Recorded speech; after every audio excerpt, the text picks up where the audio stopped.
Okay, Helen, over to you. Okay, I'll just share my slides, and this is the point maybe at which you think, oh, our practice, something new cropped up. No, okay, so that looks all okay for me. I'm guessing somebody's going to shout if it doesn't look okay. Yeah, all good. Brilliant. So before we get started, because we're all online, and because I think it's a useful opportunity to do this, because you're all on your computers. I've already pre-populated the chat with a range of links to various web pages and resources that, as we go through the slide, they're embedded in these slides, but being as we're all online, as we go through, you might want to just click on the links and bookmark them, or download those resources that you think might be useful to you. But I think Savannah's planning a follow-up email as well. So if you prefer to concentrate on things and not go and click on other websites and bookmark them, you can always do that after the session. So a bit about myself, but not too much about myself. So I'm an academic member of staff in the Department of Applied Sciences at Northumbria University. I'm a senior fellow of Advanced HE myself, so I get to put those letters after my name. And as well as being part of the management team for the Advanced HE accredited programs that run at Northumbria, I've developed and I deliver over the years the workshops that support both technical and professional members of staff at Northumbria. So this workshop is kind of an adapted version of what I do at Northumbria. And there's various kind of reasons why I did that at Northumbria, and I'm sure we'll kind of touch on elements of that as we go through the workshop today. So in terms of main aims, I think there's a few things up front that is useful to revisit. I guess you're kind of all interested in fellowship, but I am going to spend a few minutes kind of myth busting about what fellowship is and who it's for, because one of the reasons why I started up the specific technical training at Northumbria is because still to this day, not just at my institute, because I work with various people all over the country, there are some reasonably common misconceptions about who fellowship is for, and especially when it comes to the different descriptors, and we'll go into what the descriptors are, what they mean and so on, who can access and who can apply for various descriptors. So we'll spend a little bit of time up front kind of myth busting those common misconceptions that you might come across if you're interested in applying for fellowship, and you go on after the workshop to start writing an application, and you might get given some what's the polite word, some slightly deaf advice, or some slightly deaf kind of advice on things because of these misconceptions. Does it really matter if you become a fellow? What's the bigger picture on that one? And the main part of the workshop will spend looking at the first acronym I'm going to introduce, the Professional Standards Framework. So this framework that Advanced HE is set up, that if you wish to become a fellow, you write a claim drawing evidence from your practice to satisfy the Professional Standards Framework criteria. And we'll talk a little bit about how you can go about making a fellowship application. Hopefully we'll have a bit of time at the end to catch up on any questions that haven't been asked as we go through. So in terms of then some upfront kind of information and to preempt some common questions. So Advanced HE, I've mentioned that name already, I'm sure you're all aware of it. Advanced HE is the kind of owner or the manager of the professional recognition framework. But if you write an application and get a fellowship, you get these letters with HEA after your name. So Advanced HE was formed relatively recently, just in 2018, and various bodies merged to form it. And one of those bodies was the Higher Education Academy. And that originally set up the professional recognition framework. I think it was something like 2006. So that's why if you become a fellow of Advanced HE, you get the HEA letters after your name. So there's always somebody who asks about that. Now you can see the various letters on this slide: AFHEA, FHEA, SFHEA, and PFHEA. And they are the different types or descriptors of fellowship that you can apply for, and we'll dig into that in the main body of the workshop. Now, the other thing that I'm going to kind of mention is the fact that at the moment the professional recognition scheme is in a little bit of a transition. So this March, so March 2023, Advanced HE reviewed and updated the Professional Standards Framework, the PSF. Prior to March 2023, it was last updated in 2011. So literally in March, they've updated it and released it. So for the next year or two, if you're interested in applying for fellowship, you've got some choices to make. So if you are going to apply to Advanced HE directly, so you can write an application and submit it to Advanced HE, until the end of this year, you can make a claim, write your application against the criteria specified in the original UK Professional Standards Framework written in 2011. After the end of December this year, you cannot make a claim against those any longer. If you prefer to make a claim, write an application direct to Advanced HE, you can actually choose to write an application against the more recent, so the PSF 2023 criteria. Many of you, if you're interested in writing an application, won't be doing that. You won't be making an application direct to Advanced HE, because many institutes across the country have got an Advanced HE accredited program for their staff in place already. Now, this is where it comes a little bit tricky, because if institutes have an accredited scheme in place, they've got until the end of next year to transition from the 2011 framework to the 2023 framework. So, for example, at my own institute, the accredited framework will not be transitioned until some point next year. So everybody is writing their applications against the original 2011 criteria until some point at next year. So there's lots of training for mentors, there's lots of training for reviewers that have to be worked through before we flip over to the new scheme. So given that context, what I'm going to do in this presentation is I'm going to focus on the 2011 criteria. Now, when you sit down and you compare the 2011 and the 2023 criteria, to be honest, it's not a step change. It's a kind of evolution of some elements of the framework. So there's no really radical departures. In the new framework, for example, there's a greater emphasis on collaborative practice, which again, for technical staff is absolutely not a problem, because you collaborate with other technicians, you collaborate with academic staff, you collaborate with all kinds of people. So in the new framework, there's more of an explicit emphasis on collaboration. There's more of an emphasis on inclusive practice. And again, in my experience, technicians are often those people who are far more aware of students with additional support needs or learning difficulties. You are the people who put into place things like assistive technologies in labs or studios or workshops, or you do specific risk assessments to make sure that there's, you know, reasonable adjustments or something in place for students with a disability.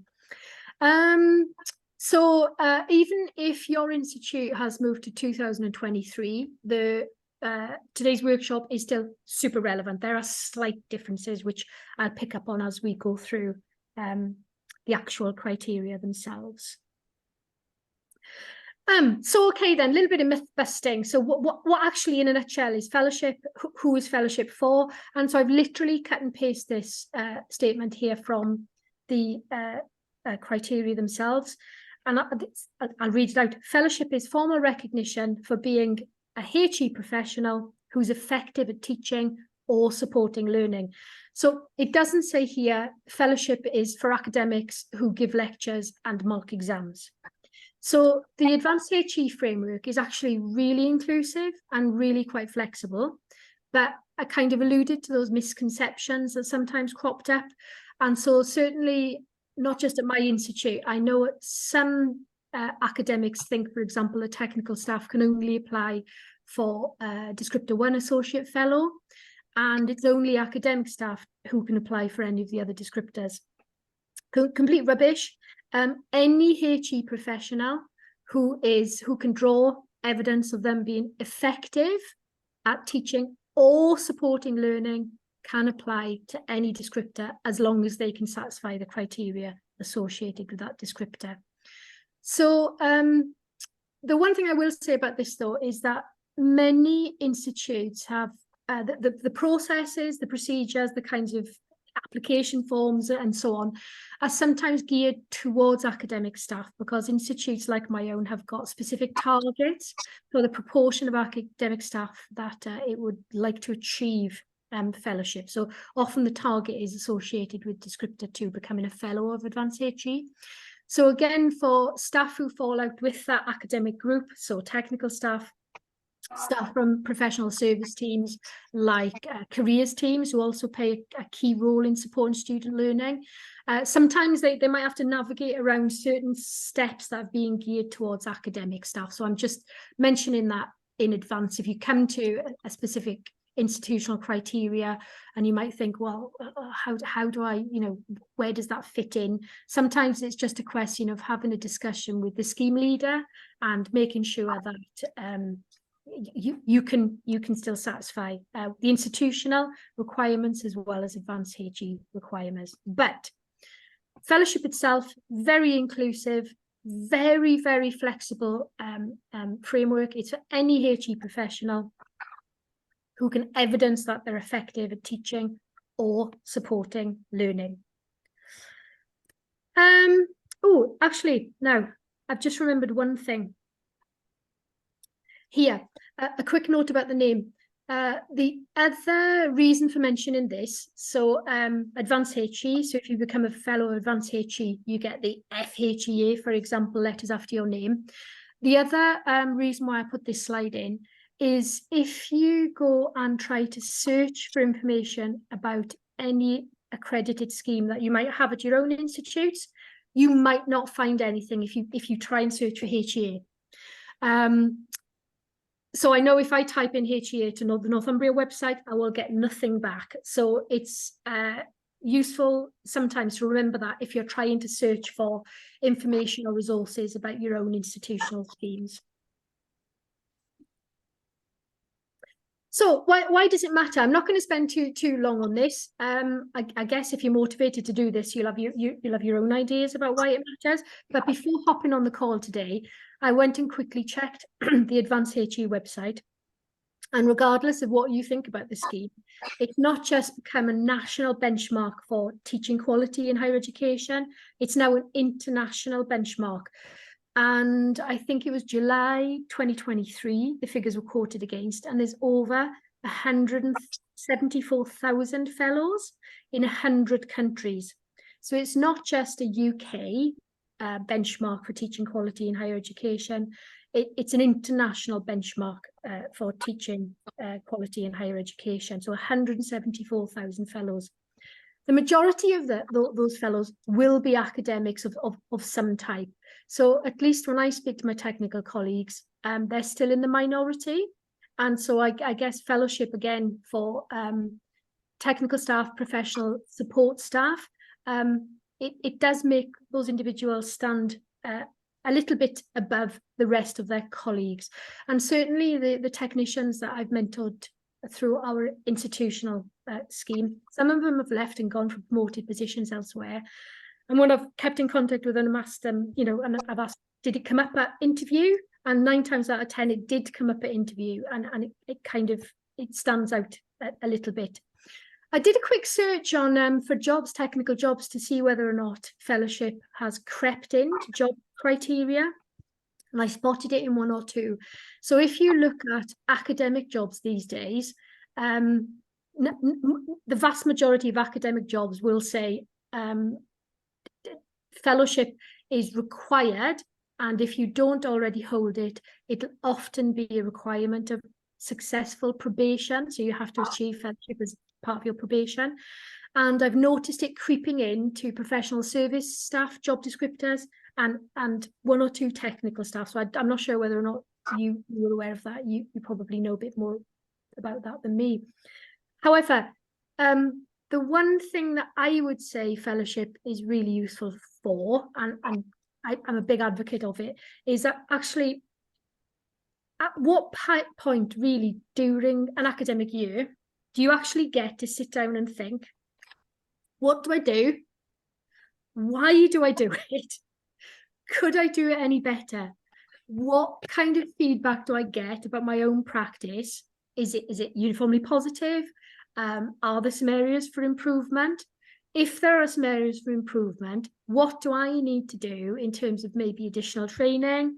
And how can I get it? So I'd always recommend fellowship and that kind of reflective cycle as a process that you can engage in to ask for additional support from your line managers. So, you know, if there are some sessions and training that you've identified that you think could help you do an aspect of your job related to this better, sit down, talk to your line manager and say, right, well, I'm going through this fellowship application and there's an area here where I think, you know, we've been getting maybe disappointing student feedback for a couple of years. And if I went to this session, then I'm pretty sure I could refresh that or update it, or I'd be more confident or whatever. Can I have some funding to go, please? Can I have, you know, a day off or a couple of £100 to go to that? And that's what I've done. That's what I've used it for in the past. So this kind of vehicle for useful reflection, it forces you to stop, think, what do I do? Why do I do it? What's going well? How could it be a little bit better? What resources do I need? And then there's a phrase in the Northeast, shy Ben's getting out. So go and ask whoever's holding the purse strings or your line manager for the support to do your job a little bit better.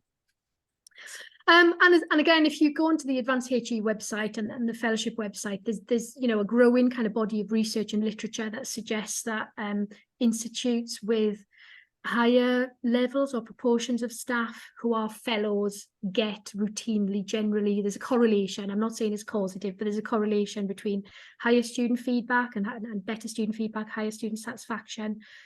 So, you know, there's some research that suggests that this like reflection on teaching can actually also improve the quality of the student learning experience. So in terms of those letters, we've seen those 4 letters already, and I'll just put them up here again. There are 4 flavours, I'm going to say flavours, I guess categories or descriptors of professional recognition. And even though I know I'm going to say this and I can't see your faces because it's on SlideShare, I know some of you will be like rolling your eyes at this point. These are not hierarchical descriptors. So even though they're numbered, and I don't think that's very useful, they're not hierarchical. So the descriptors are categories. They are not related to anyone's role. They're not related to anyone's grade. The categories and which one is right for you is related to your actual practice. So what do you do in terms of your teaching activities or in terms of the activities that you undertake to support student learning?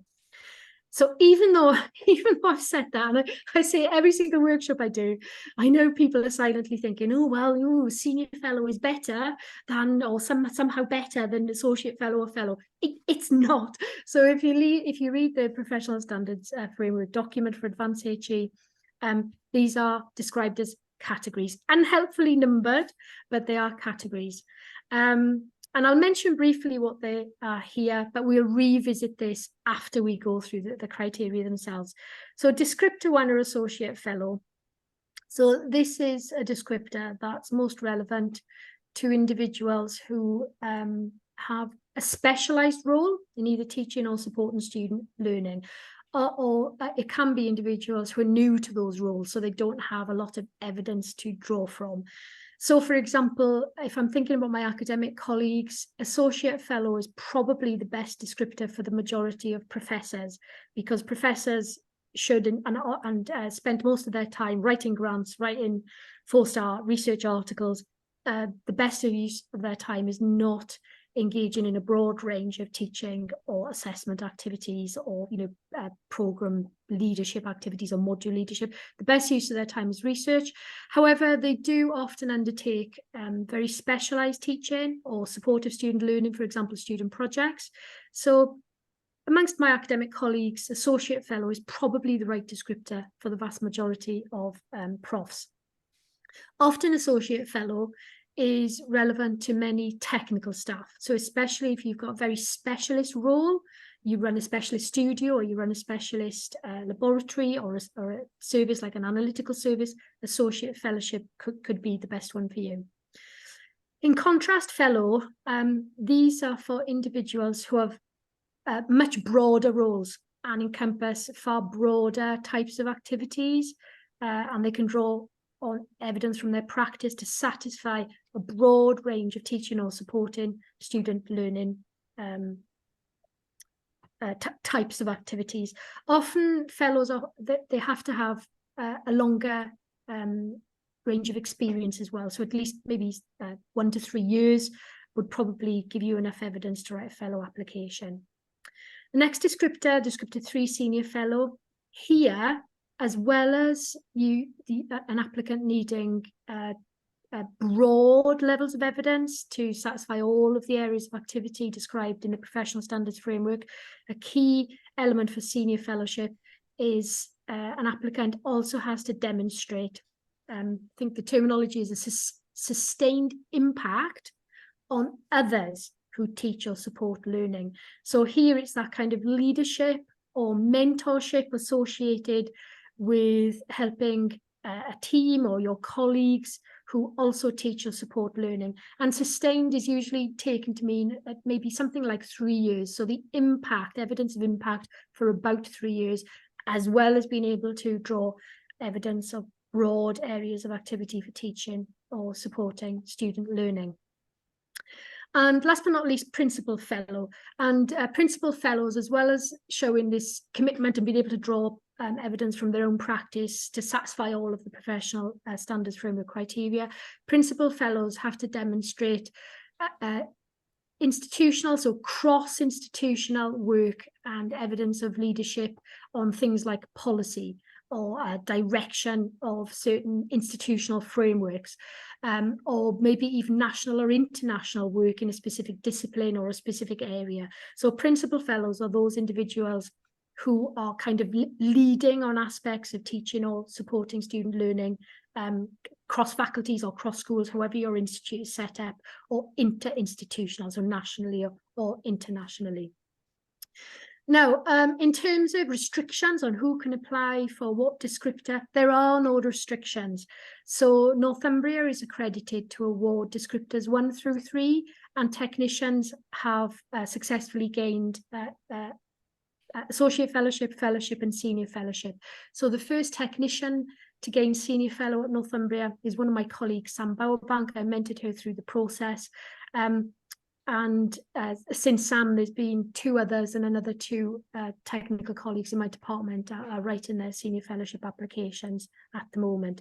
We're not accredited to award principal fellowship. There's a separate application process for that at Northumbria, but I'm aware that one of the first principal fellows in the country was a librarian. So even though there might be some misconceptions around who can apply for what descriptions, the framework itself is very flexible and very inclusive, but you might have to kind of clarify those misconceptions at your own institutes if you meet them. Now, which descriptor is right for you? So we'll go through the different elements of the framework, the different dimensions and the criteria within them in the next slides. But something that I probably advise you to do, I've used these tools myself, and they do only take about 10 or 20 minutes, and the links are in the chat box there. So there are these kinds of interactive tools. I've tried both of them, and there's no big difference between the 2011 and the 2023 tool, but you might want to choose one specifically yourself if you know which one is relevant to your own institute. And they ask you various questions about your practice. They don't ask you what your grade is. They don't ask you what your role title is. They ask you about your practice, and based on how you respond, what kind of evidence you could draw from your practice, they'll give you some advice about which descriptor is probably the best one for you. They're quite good because they're quite rapid. They take about 10 or maybe 15, 20 minutes to complete. And I'd recommend, if you're interested, to engage with those tools. Savannah, I think I've gone through quite a lot already, and I wonder if there's any questions in the chat, or if anybody has got any questions they'd like to ask at the moment. There hasn't been anything come through just yet. Jan said that the TEF results are out today, if that's of interest to anybody. Okay. And yeah, if anyone does have any questions, please do just pop them in the chat and I'll interrupt Helen to ask them. But if nobody has anything at the moment. Well, I wonder if I'm going to pause here, and if anybody does have any questions, please unmute your mic and just ask or pop it in the chat. What university offering to buy some medicine, to provide us some medicine. It will be usually it's been signed by CAT. And then, do you know anything about that?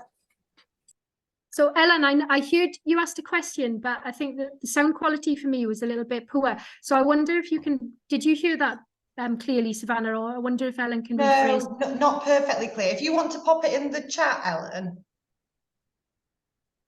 I'm sorry, there was a bit of an echo there for me. So I heard you asking something, but I didn't get the specific gist of it. So I guess it depends how quick Ellen is at typing. Yeah. I wonder if anybody else has got any questions, or if everything is clear enough so far. Or maybe just give Ellen a minute to. Hi there. Sorry, I got a question. Yeah. I went through the associate fellowship last year and completed it, etc. Well done. But I'm looking, obviously, at going further.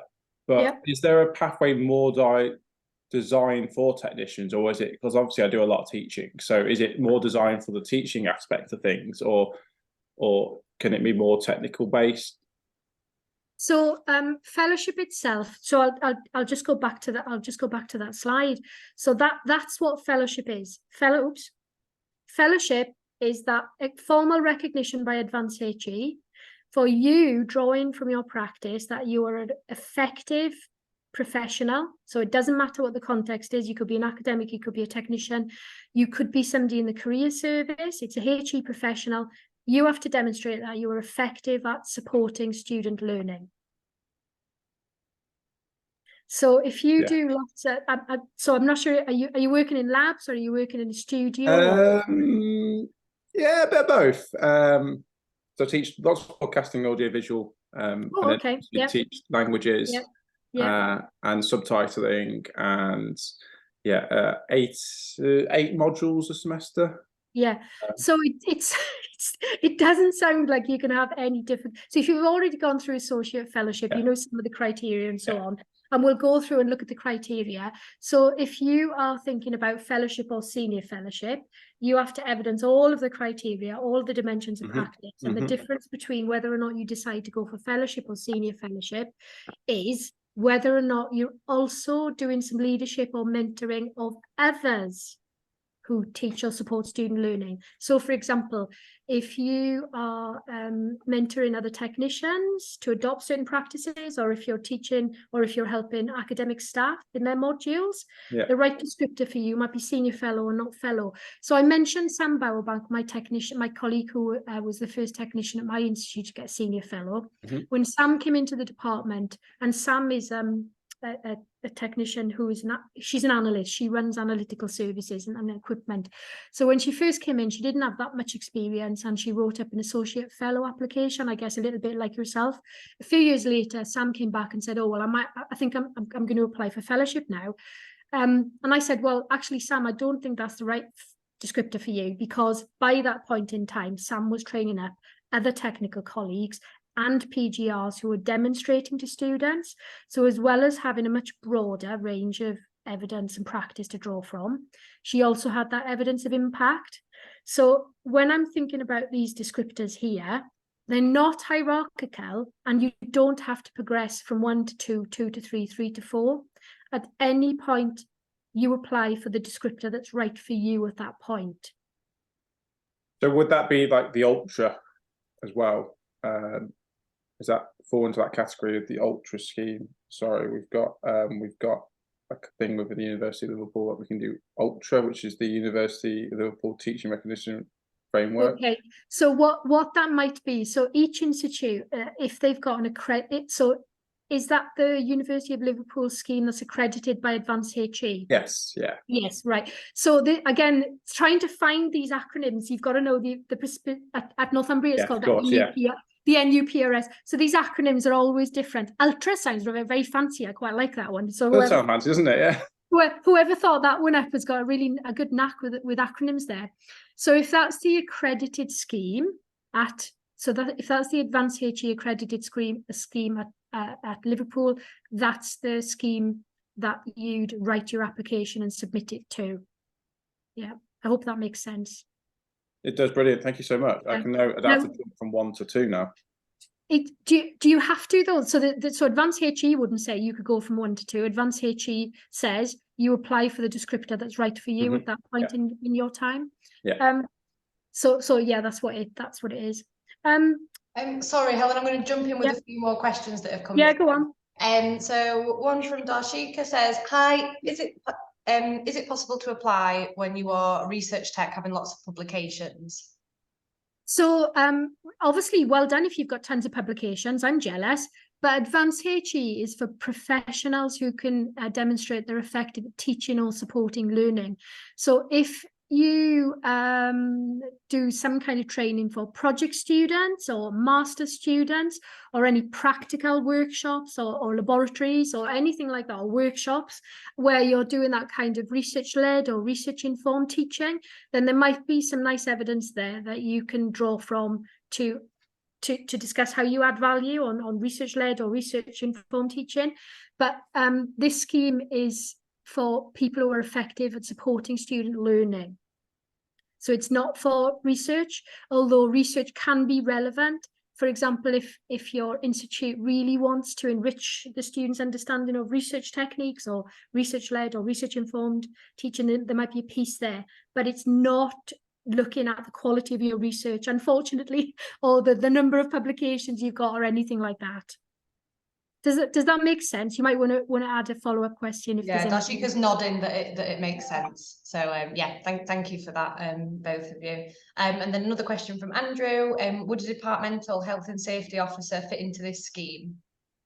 Absolutely. So I've got a colleague in my department who kind of has been really important in transforming the kind of way in which we do risk assessments for practicals in the department. And so what I always think is, if you support students, could that student learning activity have occurred without your input? So if you're thinking about a lab or a workshop, it's not a safe learning environment unless somebody sat down and done the risk assessment or the COSH assessment or the bio-COSH assessment or whatever that kind of environment is. It's not safe for students to go in there and somebody has sat down and done that legwork in advance. So yes, I do think, and please, these are kinds of activities that technical staff take for granted, and maybe you don't appreciate how fundamentally important they are to the student learning experience. So yes, risk assessment, health and safety work is very relevant to students. And when we go through the specific criteria within the professional standards framework, hopefully that will become a bit more apparent, because there's a specific criteria related to learning environments.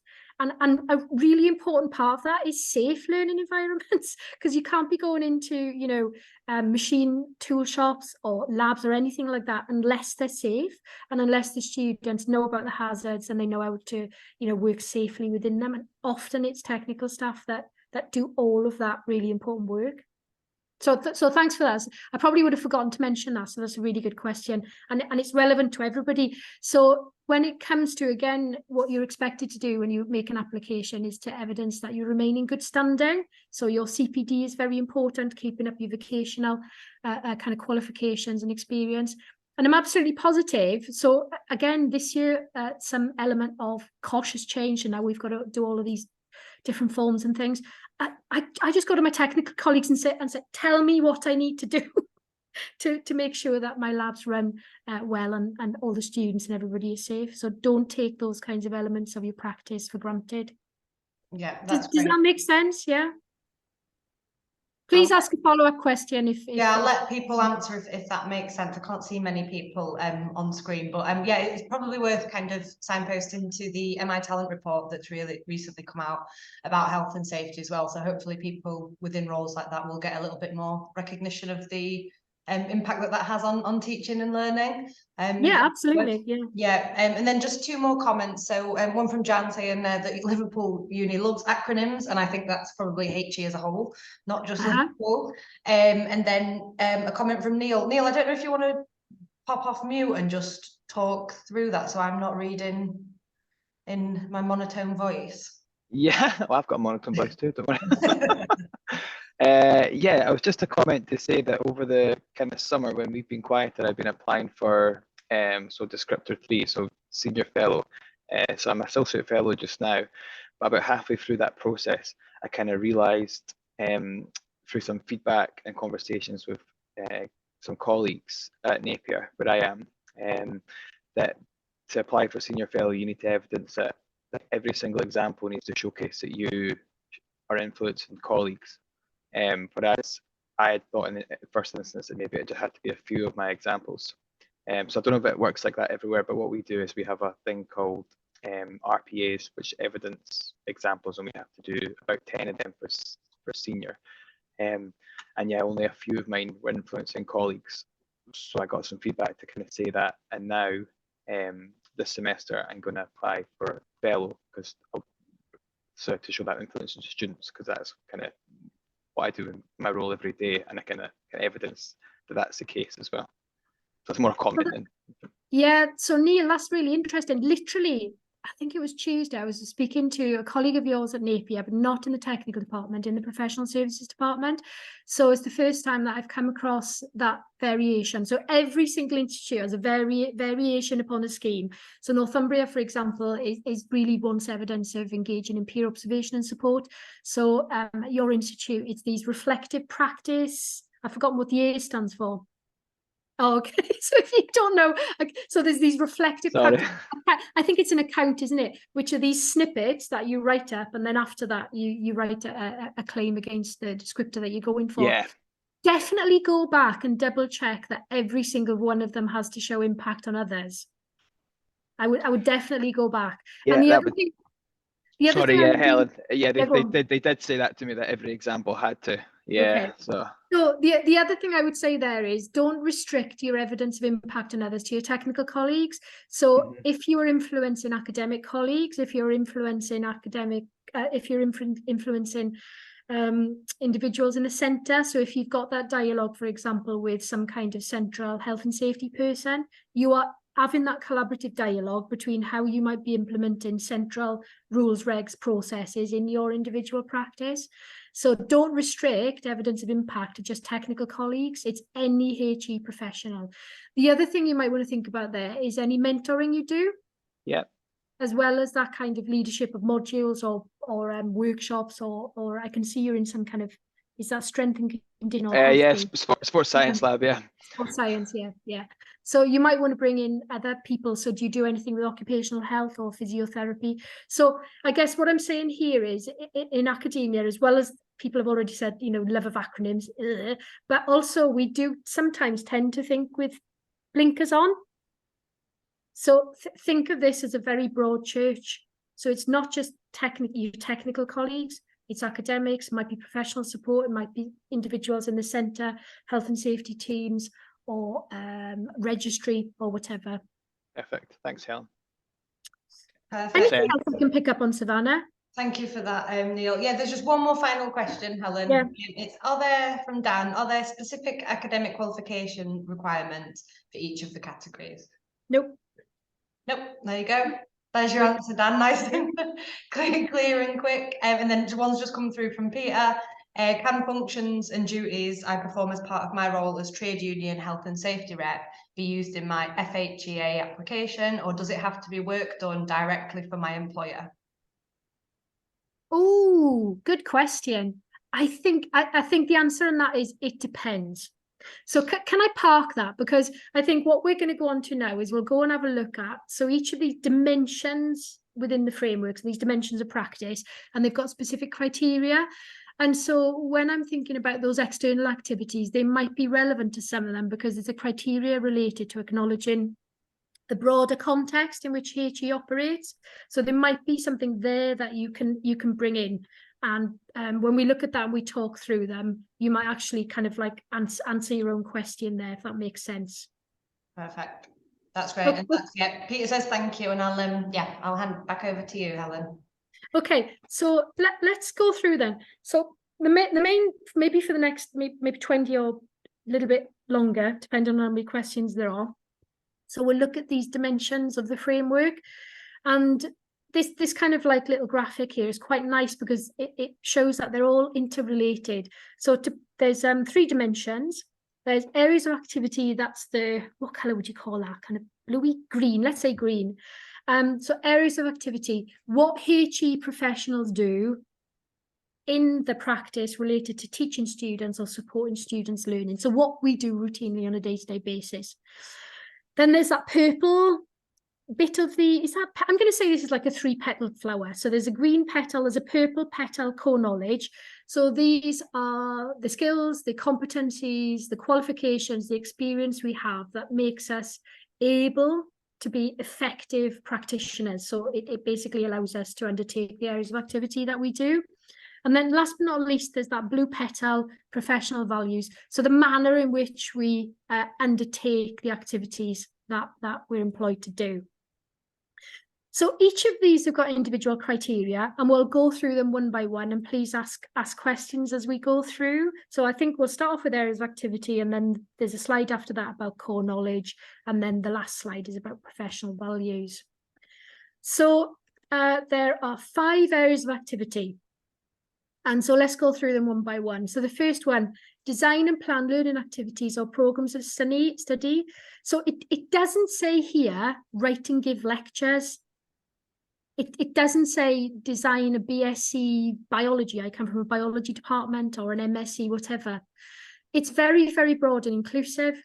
So depending on the descriptor that you're applying for, if you're going for kind of like descriptor 1 associate fellow, this could be something like talking about how you have planned to implement a series or a number of laboratories or workshops or studios. It doesn't say anywhere design and plan from scratch. It basically says how you plan the learning activities that you support as a practitioner. So it's very inclusive and it's very flexible. So number 2, teach and or support learning. It doesn't say give lectures or give seminars or give tutorials. So this would be about you discussing the workshops or the studios or the field activities that you undertake in a technical capacity. Assess and give feedback to learners. It doesn't say write exams and mark exams, or mark practical scripts. Assessment, it doesn't say formal, it doesn't say summative assessment. So assessment can be, and feedback can be within your context. So it can be informal formative assessment. And certainly the kind of labs that I do with my technical colleagues, if it's a very busy lab and there's just 2 of us, the technician often walks around and gives students advice or feedback on what they're doing. So that is really excellent informal formative feedback. So it's not like a mark or some comments on an exam script or an assessment or a practical script, but that's not what that area of activity says. So whatever advice or feedback you give in your context, you would describe to satisfy that criteria. So informal, verbal, feedback for learning, formative feedback is absolutely fine. And I've seen a really nice application from a technical colleague working in a clinical skills centre, where all that person does is work with small groups of students who come in, and he talks them through the different methods and approaches and the different technology in there. Excellent, lovely example of formative, verbal formative feedback that the students really, really appreciate. Criteria number 4, developing effective learning environments and approaches to student support and guidance. So what do you do in the areas where you teach or support student learning? So that might be a lab, that might be a studio, that might be a workshop, that whatever context you work in. And then last but not least, it's evidencing that you remain in good standing with relation to your professional or technical or disciplinary kind of background. So you might view yourself as a discipline-based person, so a biology technician, or you might view yourself as somebody who provides a specialist service. So I mentioned my colleague Sam, she's an analytical scientist, she's a very specialist analyst. So it might be disciplinary, it might be kind of like technical, more technical based. But you need to evidence that you remain in good standing. And again, what I'd say about this criteria here is think about this very, very broadly. So you might do risk assessments routinely on a day-to-day basis, and you don't even think about that. But I give that as a good example because that is fundamentally important to much practice-based learning. So the activities that go on in specialized environments like labs and studios, it wouldn't happen unless all of that fundamentally important work had been done in the first place. Obviously, attending things like this kinds of workshop counts for this CPD. I'm sure there's loads of other things that HEaTED or the National Technician Training Centre does that could count here. Count your reading in here. It could be online, it could be in person, it could be internally to your institute, or it could be externally. So think about this as a broad church. And again, dependent on the descriptor you're thinking about applying for, you'd probably be looking for more evidence of CPD and maybe some evidence of leading CPD for descriptors 3 and 4, as compared to somebody who's much more specialist and they're applying for maybe descriptor 1. So I'm just going to pause there and give everybody just a moment to look through those. And if there's any initial questions, please shout. I think each of these slides is quite a lot to take in. And what I'd probably advise you to do now is to start thinking about, from your own practice, how or could I evidence that? And if you're already, say, an associate fellow, then where might you have gaps here, and how might you go about addressing that maybe in the next 6 months or in the next academic year? And Savannah, if there's any questions in the chat, you can please share. There's nothing come through just yet, but we'll maybe give people 30 seconds or so in case they're typing. Yeah, absolutely. It's quite tricky when you can't see the chat and you're sharing, isn't it? And you know, all of the different kind of platforms are slightly different. Yeah. Sometimes you can see it and sometimes you can't. But it's really useful if there's a second person just to keep half an eye on things. Sorry, Helen, just as a technical Michael, producer, I'm an IT tech, so you can see the chat in your Zoom window. Ooh, can you? Oh, yeah. So at the top there's a hotbar. Oh, hold on. This is so you can now evidence impact on everybody on this call, because how many people knew that? So at the top there's a hotbar, and then you should be able to click on your 3 dots if you're a host, and then view chat. A little pop up on your screen. I don't have that. Are you the host of the call? No, I'm a co-host. Oh, you might still be able to see it. Yeah. You should be like a hotbar at the top that you could just. Yeah, I can see the hotbar and the 3 dots, but I don't have a view chat, unfortunately. Drat. You might be able to, if they push you as host rights, give your host, and then you might be able to see it then. I'll switch host over. But yeah, nothing's come through yet.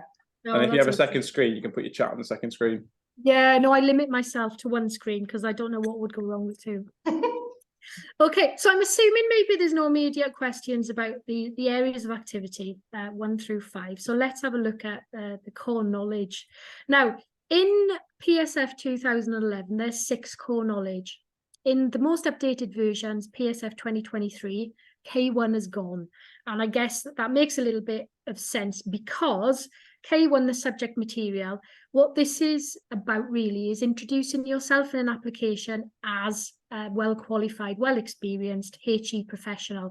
So here, basically, you'd be talking about who you are, your own learning journey, how that has informed your ethos to teaching or supporting student learning, any relevant qualifications or skills or experience you've got which makes you well qualified and effective at what you do.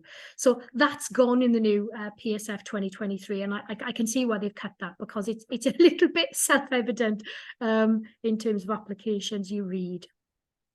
So K2, appropriate methods for teaching, and notice here it's refers to both the subject area and the level of the students that you're working with.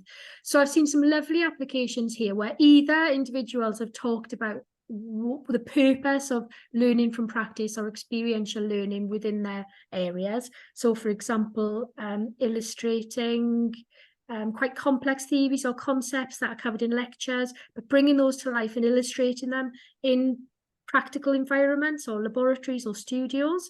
So there's that kind of like, you know, one of the theories that you might have come across here is Kolb's learning theory or experiential learning theory, so bringing theory to life and learning from doing.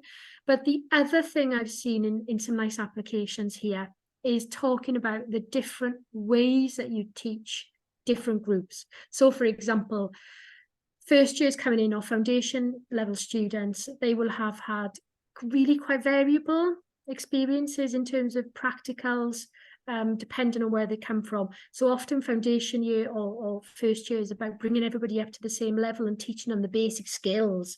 Second year, you do something different. You generally have more complex practicals where they'd be expected to bring a range of different skills into play. And then obviously when you move on to higher levels like final year or masters, and where I'm thinking about things like projects, then it's all about giving the student far more autonomy, and sometimes it's about getting them to learn from doing things wrong. I've done a lot of things wrong in the lab in my life, and I'm not bad these days.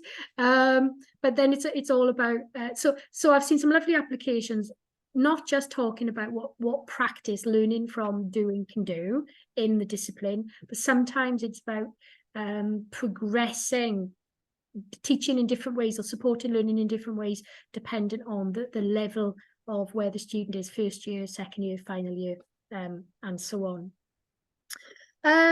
K3, how students learn, both generally and in the subject or the discipline area. So for me, what this is about, especially in this kind of technical context, is you demonstrating that you understand the value of learning through doing, or learning through experiential kind of learning or practice.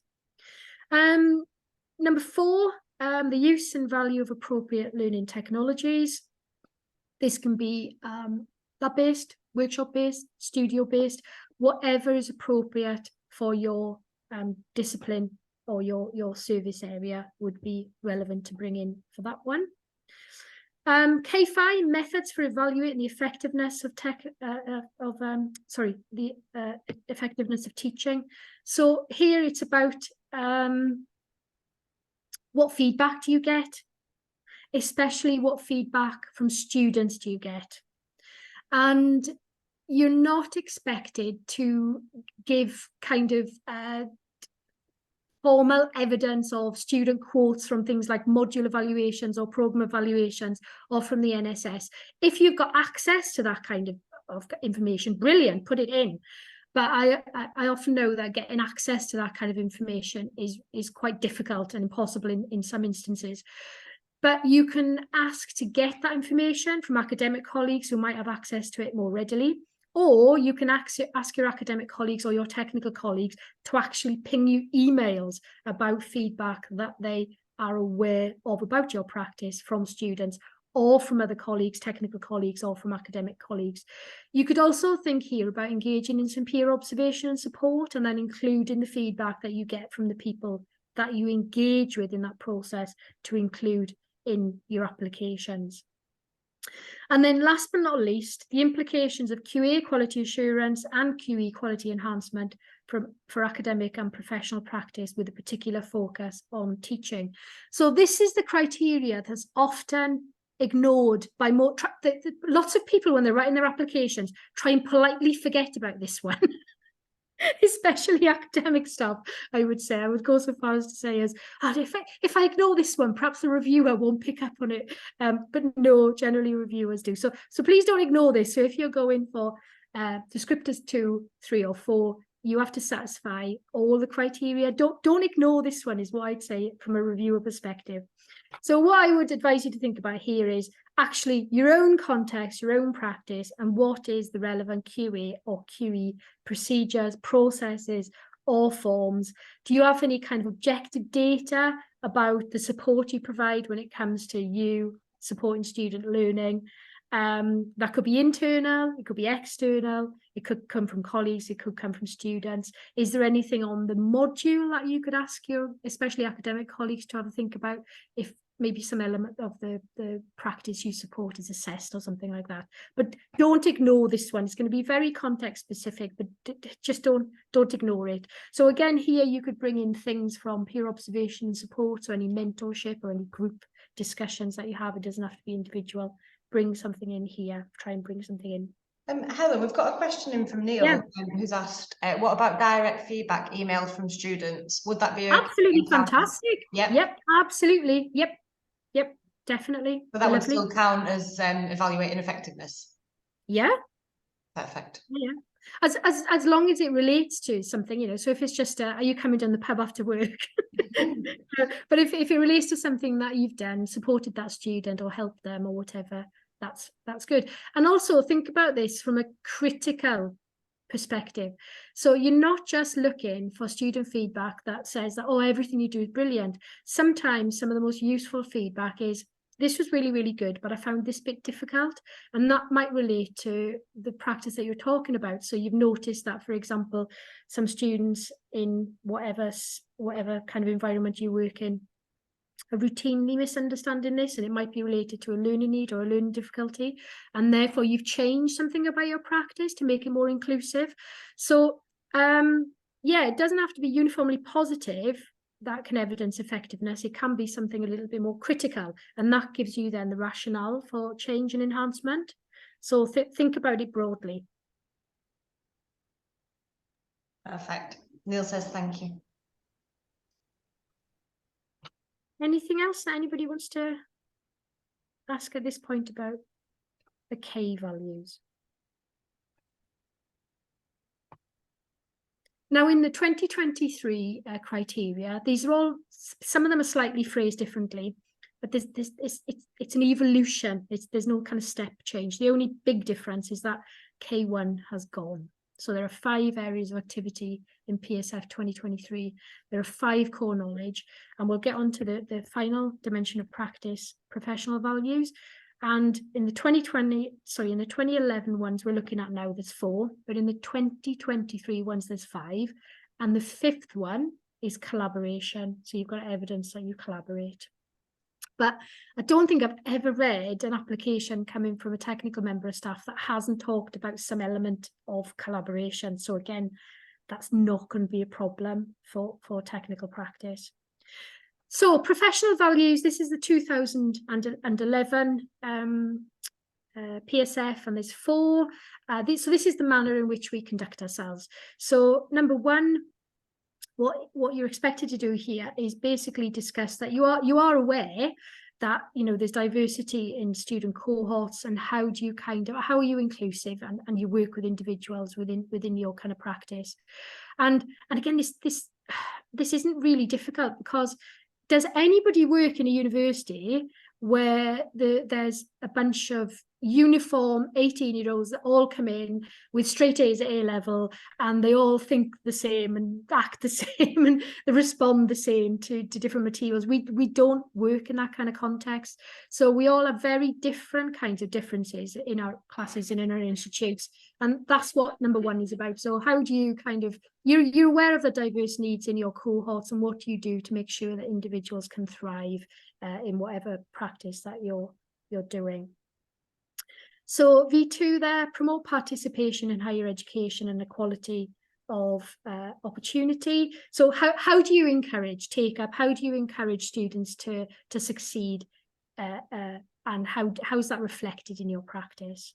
So again, it might be about specific cohorts of students that you're aware of. So we've got increasingly a number of assistive technology in laboratories that the technicians know, or that you might be aware of additional needs in risk assessments for students with a specific disability. So this is all about encouraging success and encouraging take-up. If any of you are involved in widening participation or supporting outreach, it's fantastic as well to talk about that for V2. V3, evidence-informed approaches and the outcomes from research scholarship and CPD. So what I would say is it's an expectation, and again, depending on the descriptor, the kind of extent and the nature of this might change, but please give the rationale for the activities and for your practice. So you are expected to refer to appropriate scholarship. So that might be documents that might come from the National Technician Centre, it might come from HEaTED, it might come from your own institute, or it might come from the pedagogical or the teaching and learning literature. So you are expected to give the rationale for your approaches. Your approaches should be reasonably evidence-based, and your application should contain citations, and at the end of the application there should be some kind of reference list. And then number 4, acknowledge the wider context in which HE education operates, and what are the implications for professional practice. So I think there's a couple of elements to think about here. So what do you do to keep up to date in terms of your vocational or your technical understanding? But then also, especially practice-based learning, for me, it's all about employability. So if I'm thinking about graduates, you know, going on either into further study or into employment, especially within the discipline, employers or program leaders for postgraduate courses are all about looking at skills. It's all about looking at evidence of looking for those kinds of employability, and that is very much about kind of practical and experiential learning. So this is about employability in the bigger picture. So how does your practice support students to develop employability? So there's 2 things there, I think, that technicians could really talk about quite nicely in their applications. In the PSF 2023, it's collaboration. You're not going to have a problem with that because we all work in teams. And I'm just going to pause there again in case anybody's got any questions. So there was a question before about those external activities. So I think they could be brought in either in the K values or here about this wider context. I wonder whether or not this now has made whoever asked that question. Sorry, I can't remember who asked, the name of the person who asked it. I wonder if that kind of answers the question they had in their head about the external activities they do, as well as the technical role that they have within their own institute. Yeah, I think that was Peter. I don't know if you want to just pop a message in, Peter, if that's answered your question, or if you have any follow-up question.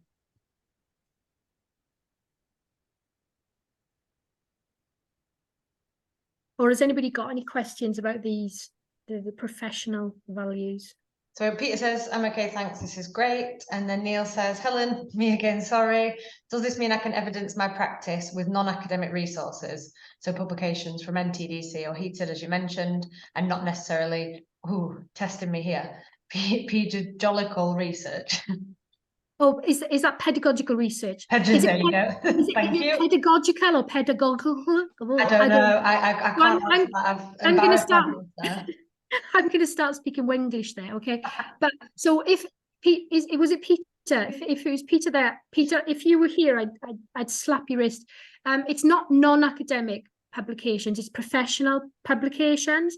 So if you're referring to publications that are written by authoritative bodies and organisations outside your institute, they're sometimes equally or even more relevant than pedagogical research, which often can be quite, niche and narrowly focused. So I would say that you should use the sources that are most relevant to explain the rationale for the practice that you're talking about in your application. So if you are talking about how, health and safety risk assessment has been raised a couple of times. So if you are talking about the work you do in terms of making sure that the lab or the studio is a safe and effective learning environment, then you're not going to be referring to pedagogical research papers. You're going to be talking about the policies and the processes from your own institute, or maybe some institute outside that is most relevant. So the sources that you refer to are the most relevant to evidence the rationale or the why and how you're doing what you're talking about in your application. Does that make sense? Yeah, it says thank you again. Yeah. Yeah, so sounds like that's is Again, that again, question? there's no hierarchy of evidence here. So you use I'd avoid kind of like random websites and that kind of stuff, you know, so you don't know where that kind of information's come from. But absolutely refer to you know, policy documents or technical documents from authoritative organisations, because they're the people who exist to progress that kind of field of practice the best. Okay then, so we've looked at those criteria and there's a lot of information to take on board, right? And I appreciate that, but we're going to come back now and put them in the context of these different descriptors and what you have to do in terms of drawing evidence from your practice to satisfy each of these different descriptors. So there's 4, D1, D2, D3, D4. We'll take them one by one. So this is a very busy slide. It's there as a reference. I'm just going to pick up on the highlights, okay? So that the kind of key elements of it. So if you're this kind of person who is either specialist or maybe new to your role, associate fellow might be the best one for you. So if you want to write an associate fellow application, what you have to do is you have to draw evidence from your practice to demonstrate you're effective in a specialist area. And you have to demonstrate that you meet at least 2 areas of activity. So remember there were 5 in total. 2 areas of activity have to be evidence for an associate fellowship. Alongside that, there's a minimum engagement with the core knowledge, the K values, and the minimum engagement is at least K1 and K2. And then last but not least, you're expected to refer to any of the relevant professional values. So there's 4 in PSF 2011, anything that's relevant to your application. Don't ignore them, don't leave them out, but there's nothing stipulated, it's flexible and it depends what you're talking about. So include evidence to satisfy the relevant professional values. So 2 areas of activity, the relevant core knowledge, at least K1 and K2, and the relevant professional values. What I would advise is pick 2 areas of activity and talk about those in some depth, rather than trying to satisfy more, but more superficially. So that's probably what I'd advise anybody who's thinking about an associate fellowship to do. And there's already, I've picked up on some people already on the call who've gone through the associate fellowship route. So they might want to add in here any advice that they might like to give for anybody who's thinking about an associate fellowship. So if there's any questions about associate fellowship. Sorry, Helen, something's Yeah. just come through saying, would providing work experience demonstrate outreach? Yes, yeah, and again, that's nice. That's nice evidence there of that kind of like professional values and acknowledging the wider context. Especially if it's work experience for kids or people coming from disadvantaged backgrounds, because there's that thing, you know, about all universities now have got access and participation plans, and they have to have those documented and say what they're doing to encourage uptake, increase uptake from underrepresented groups. So that might be people coming from socioeconomically disadvantaged areas, or it might be people, you know, if you're in the Northeast, it's not that ethnically diverse. So, you know, what are we doing to increase participation from students coming from kind of ethnic minority backgrounds? So again, depending on where you are, there might be different groups that are underrepresented. So absolutely, yeah, that could be included. And I've just popped in the chat for people that on Monday our funding will open for technicians from the NTDC if you're a partner affiliate, and Neil, who's been chatting and asking questions, has done some sessions with us about how he used the fund for outreach. So do take a look at that, because that could be something that you could implement as well in that area. And lots of professional bodies, at least, so I'm a scientist, I come from an applied science background, lots of the professional bodies have small pots of money for outreach and widening participation. Maybe, you know, £500 to £500 to £2,000, something like that. So not lots of money, but, you know, you can do a lot with £500, especially, you know, if you can, a few things you can use in the lab that nobody would notice for outreach. So yeah, you could definitely do that. Yep. So second descriptor, descriptor 2, fellowship. this is for people with a far broader range and a bit more experience. And here in your application, you have to evidence that you're effective in relation to all the areas of activity. So all of those 5 areas of activity, all the core knowledge, so K1 through K6 in Professional Standards Framework 2011, and all the professional values, so the 4 professional values. So fellowship is about broad experience and a little bit of depth, and a couple of years maybe behind you where you can think about talking through the evidence from your practice. I wonder if there's any questions about this one.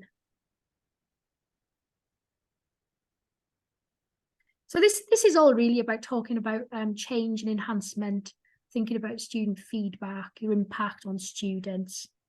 So you do need a little bit of time, I think, to build up that evidence for fellowship. And then last but not, well, not last actually, but the next one, Descriptor 3 Senior Fellowship. So just like fellowship, basically this is very similar to the previous slide. Anybody applying for senior fellowship has to evidence evidence their practice satisfies all the areas of activity, so those 5, all the core knowledge, those 6, all the professional values, and then the key differentiator is the sustained evidence of impact on others who teach or support learning. So you can see the descriptors here, especially descriptor 7, so successful coordination, support, supervision, management, or mentoring, either individuals or teams. So especially for those of you who've already got associate fellowship or fellowship, if you've been kind of promoting and supporting others to engage in that scheme, lovely bit of evidence there in terms of mentorship to support those individuals' own career development by gaining professional recognition. So it doesn't have to be the discipline or the service you provide. It could also be that kind of other kind of broader type of mentorship, including helping colleagues to gain professional recognition, because you've already gone through the scheme yourself. So if you've sat down and given some other people advice, that would be brilliant evidence, and it's that giving something back to others. So there have been some questions already about senior fellowship, but I wonder if this has given anybody else any other questions. Hi, Helen. Yeah, I just wanted to ask about that last point which you mentioned, that if we are encouraging others to join, whether it be through like professional recognition like HEA, is there a minimum number for that which you have to evidence, like 5, just to show the sustained effect? Is there a minimum number which you have to meet? It's never a number, and so it's never so if you go and read the professional standards framework yourself, you won't see a minimum number, you won't see a maximum number. And you won't see things like, what does sustained mean? What's the duration of evidence that you have to talk about?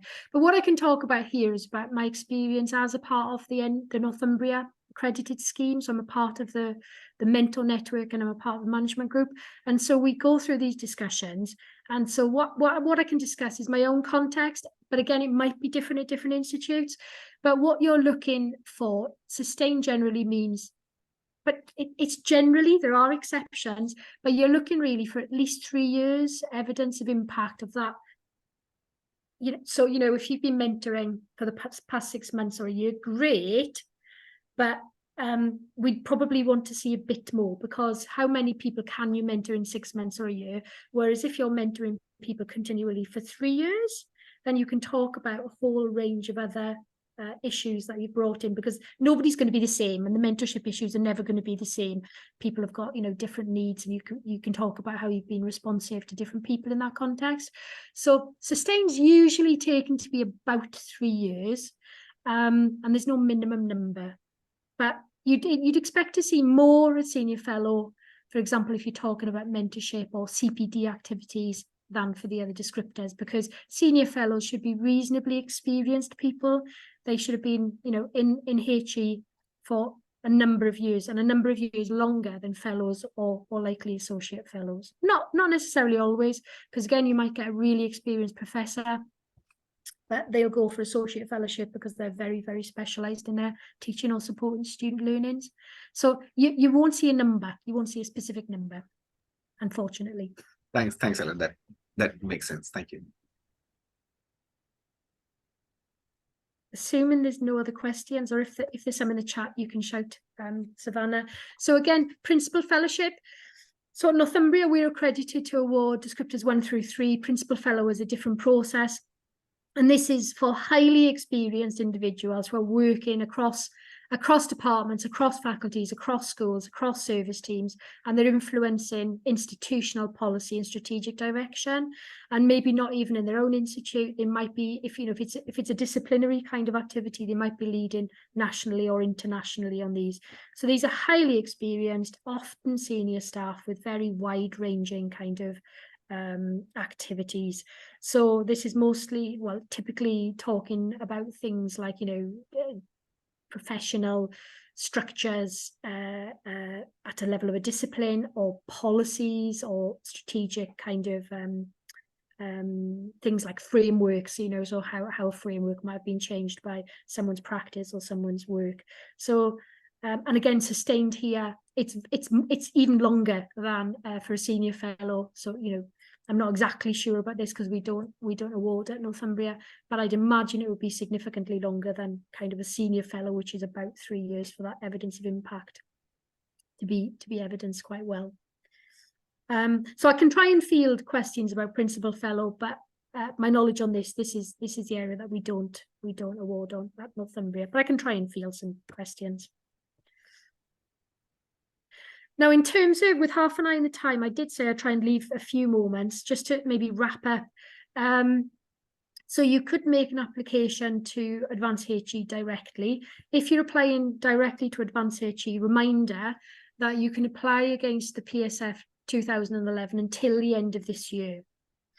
If you're thinking about applying via your institute, which is often has the advantage that you probably won't have to pay an application fee because the institute will be accredited to award to their staff for free, then you do need to check the individual variations, because they do vary reasonably a lot between different institutes. Now, you should make an application for the descriptor that fits your practice.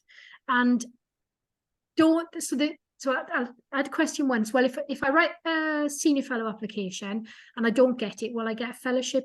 You don't. So you need to write an application against the descriptor that evidences your practice the best. And part of that is knowing and reflecting on your practice. And if you write an application that is fundamentally mismatched with your practice, that's a fundamental flaw in the process. So you need to write an application against the descriptor that fits your practice the best. You'll need something we haven't talked about yet. You will need referees or advocates depending on which descriptor you're applying for, and depending on your institutional context. They could be internal, they could be external, and usually there's a requirement for at least one of your referees to have a category of fellowship. So for example, and especially if you're thinking about senior fellowship, maybe one of your referees should maybe also probably have fellowship. But you need to check your institutional schemes for that. Now, referees, it's always lovely to have people saying lovely things about you, but actually what you want to advise your referees to do, especially the ones who already hold a category of fellowship, is to comment on the practice, is to comment on the claim that you're talking about, and to confirm wherever possible that they can corroborate that you're an effective HE practitioner. So it's lovely for people to say lovely things about you, but here the referee's purpose is to corroborate the claim and the evidence itself. And last but not least, this isn't in an application. It's not the time to be a shy. What's the thing? It's not the time to be shy. This is the time to kind of blow your own trumpet. So we all work in teams, but what is your role within that team? What do you do specifically? What do your colleagues rely upon you for? So you need to be explicit about what you did, why you did it, how you did it, about the impact of your work, especially student feedback or colleague feedback, and the rationale for the activities you do. So don't forget to put your citations in there and have a reference list. And I've said here pedagogical literature, but the broader body of professional literature that's definitely relevant for many, many technical applications. So this is my last slide. Phew. I'll stop here, and there are a few moments for questions, but if anybody's got any burning questions and we run out of time, you're more than welcome to drop me a line after the session. I'm going to stop my share there so I could maybe see the chat myself. So if anybody's got any last questions or comments that I could help with, please shout. So was it Darshika, you were asking about whether or not some of your research activities could count? Do you think you still have some evidence to progress an application? Because I have trained, like I'm here for like 17 years, so I got lots of PhD and master students I trained. So most of their papers I'm in like the second or third author, so I can sort of, yeah. Okay, so Darshika, so when it comes to students, that's something that we've not talked about before, but when you're talking about your practice, students for advanced HE, you should be talking about foundation through to master students. PGRs are considered to be research or early career academics, and so you can bring in elements of support you give to PGRs, but your main practice should refer from foundation through to master students. So that's the main evidence, and for especially if you're more on the research side, then I'm sure I've seen some lovely applications about technicians and experimental officers and those more research focused people talking about how they've helped individuals in their projects in particular, trained them up on techniques, and then there's some really lovely stuff you could bring in there about research-led or researcher-informed teaching and the employability that research experience brings to a graduate. So, you know, if somebody's they might not be massively academic, they might get 2-2, but they might get 2-1 in their project, and that might get them a job in a company. So there's some lovely stuff you can talk about on that front. Yeah, because recent undergraduate got the paper with me, so I think that is quite like a project students coming to the lab. Yeah. So it's not so much about the papers. That's brilliant. That's lovely. Yeah. But it's contextualizing the papers in terms of the impact on the student and how that enhances their employability. Yeah, because she got after masters from that one, and where they end up with the experience, isn't it? But I teach them. Yeah. Brilliant. Thank you very much. And there is another question in the chat. Oh, okay. Which is just from Jan. Are there any costs involved, like with professional registration? So it depends. If you're applying to advanced HE yourself, it costs, and the cost varies by the descriptor that you're applying for. So what we haven't talked about yet is kind of like the word count, and that varies at different institutes. So I'm not going to dip my fingers in there, because if I say, oh, you know, it's 2,000 words, and somebody will come back and say, oh, it's 1,500 of mine. So there are going to be institutional variations, and the cost varies. If you're applying direct to the advanced HE, all the costs are on the sites I've given you there, so you can click on there. And it kind of depends on whether or not your institute is a member or not of advanced HE. So there's 2 levels of costs, slightly more expensive if your institute's not a member. If your institute has an accredited scheme, often that's free for all staff to apply to. And again, there's some people on the call here who've already gone through their institutional schemes. I've not come across anybody yet who's been charged by their institute. I think it's generally free for staff. That's great, thank you, Helen. And some feedback in the chat that I'll let you peruse through. And that's good news, Peter. Yeah, get your application in. Any more questions or feedback? Please do pop them in the chat. And I'll just stop the recording now as well.